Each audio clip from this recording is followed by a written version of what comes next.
Living in the earth deposits of our history, today a backhoe divulged. Out of a crumbling flank of earth, one bottle, amber, perfect, 100-year-old cure for fever or melancholy, a tonic for living on this earth in the winters of this climate. Today I was reading about Marie Curie. She must have known she suffered from radiation sickness, her body bombarded for years by the element she had purified.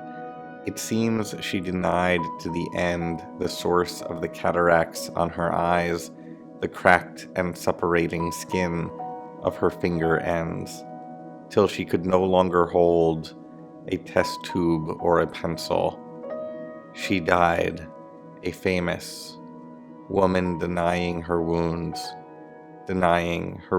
came from the same source as her power. Adrienne Rich, the poet, essayist, and influential feminist, wrote this poem entitled Power in 1974. It's the first poem in her book, The Dream of a Common Language.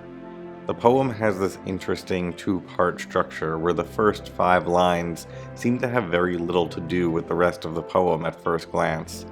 It also has these wide spaces between the words and some powerful visual imagery, so there's a lot to unpack here. Let's take it line by line, starting at the top with this first one-line stanza. It does quite a bit to set up the rest of the poem, so it's worth taking a close look at. Living in the earth deposits of our history establishes the poem as a kind of excavation. We're going to be digging through our past here. It also establishes 2 kinds of excavation that will happen. Living in the earth deposits sets up a material history, one that deals with objects found in the earth. And then, after that large space that creates a hole in the poem, we get the words of our history, which sets up a different kind of excavation, one where we consider our social history, our social constructions, that narrative layer that we put on top of the materials and artifacts living in the earth's deposit. So that first line sets up an excavation of our material history and an excavation of the stories we tell ourselves about that history.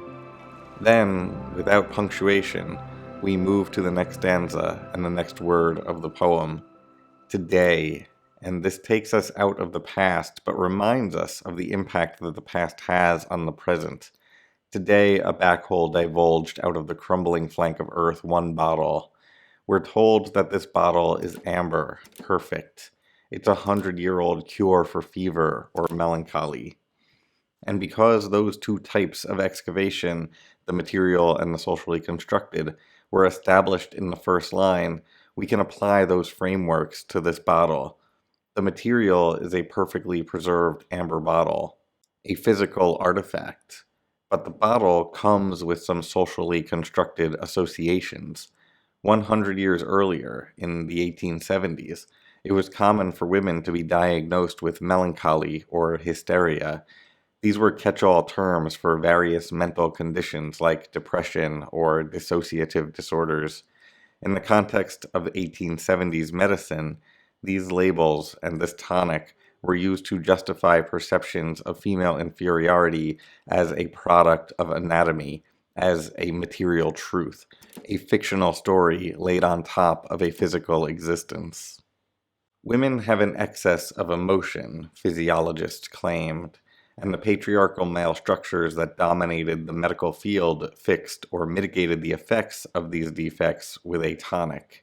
It's a cure for living in the winters of this climate, for living with the psychological effects of relentless oppression. On the surface, this is just a bottle, but the narrative our history has laid on top of it is one of female subjugation under patriarchy, and this poem is exploring both of those layers. And this next stanza is the second stanza in a row that pulls us back into the present with the word today. It also shifts subjects.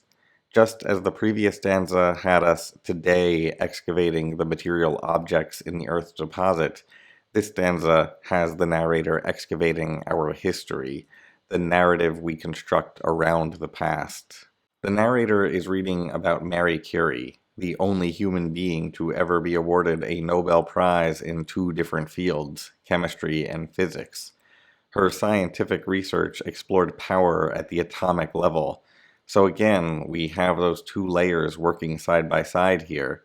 There are the physical materials of power, which here take the form of the radioactive elements Marie Curie studies and makes comprehensible for the greater human community, and the narratively constructed forms of power that Marie Curie needed to navigate within a scientific community dominated by patriarchal structures.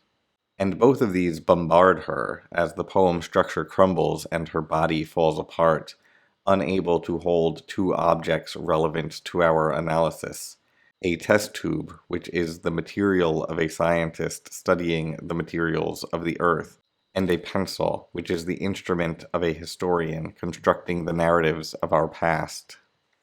Finally, we come to those haunting closing lines of this poem: denying her wounds came from the same source as her power. For those of us super into Elizabethan drama, this might sound similar to the words inscribed on a portrait of Christopher Marlowe, the author of the play Dr. Faustus, which is about a scholar who sells his soul to the devil in order to be freed from the restrictions of time and space, in order to pursue knowledge throughout time. The lines on Marlowe's portrait say, "Quod me nutrit, me destruit." That which nourishes me destroys me.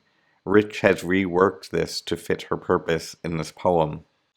To better understand and explain this line in this poem, I could go in any number of directions. Anytime somebody achieves a powerful position within a power structure set up to oppress them, and then are paraded about as tokens intended to prove the power structure is benevolent or inclusive or whatever, would make a fine example here. I could go on a tangent about the character of Molly in Animal Farm, or send you to T1J's video about tokenism, or tell you a personal anecdote about how, when naming conference rooms after famous scientists at a company I once worked for, the bros were very proud of the fact that they named one after Marie Curie. For diversity. But my best option here is probably to give an example using the poet's own life and words. Imagine being a poet coming of age in the 1950s and 60s, and imagine that the entire publishing industry is dominated by men. I mean, we don't really need to imagine that. That was Adrienne Rich's reality. When she won a Yale Young Poets Award, the judge was W.H. Auden. The prize had never had a female judge, and it didn't until 2003. And when she won the National Book Award in 1974, only 2 of the previous 24 winners had been women, and of course, the judges were mostly men. And so the source of her power and publicity, the people who were signing her paychecks, were part of a larger system of patriarchy, and she was one of the few women who found a way to work within these systems of power successfully. It would certainly take a brave individual with an uncompromising integrity to try to dismantle a system of power that benefits that individual. And Adrienne Rich was one such human. She understood very clearly that her power came from the same source as her wounds.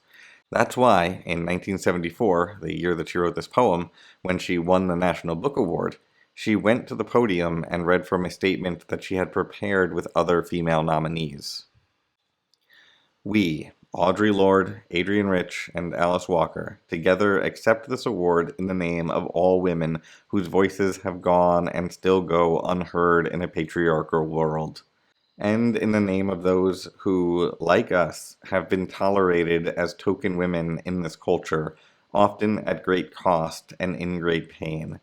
We believe that we can enrich ourselves more in supporting and giving to each other than by competing against each other, and that poetry, if it is poetry, exists in a realm beyond ranking and comparison.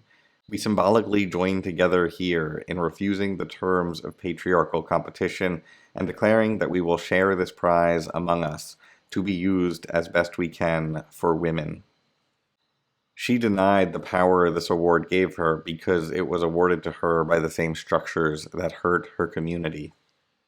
So in this poem, she's using the tragedy of Marie Curie's life, the idea that her research, which gave her power, ended up being the thing that killed her, to discuss our relationship with the past, in particular, the oppressive power structures in our past, and recognize their persistence in our present. The radiation that ultimately killed Marie Curie can still be detected on her books and clothes. The poem is a complex articulation of the struggle to overthrow these systems and also to explore how to accurately remember them in our history books. That bottle is perfectly preserved as an artifact, but is symbolic of knowledge systems that justified female oppression. It's much easier to look at the reality of the material object than it is to fully comprehend the internalized power structures and social realities of people living 100 years ago.